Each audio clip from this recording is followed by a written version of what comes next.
गोकुलनन्दन गोविन्द गोविन्द हरि गोविन्द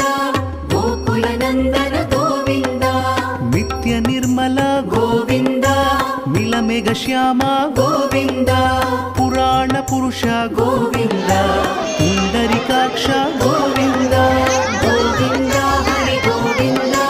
गोकुलनन्दन गोविन्द गोविन्द हरि गोविन्द गोकुलनन्दन गोविन्द नन्दनन्दन गोविन्द नवनीत चोर गोविन्द पशुपालक श्री गोविन्द पाप विमोचन गोविन्द गोविन्द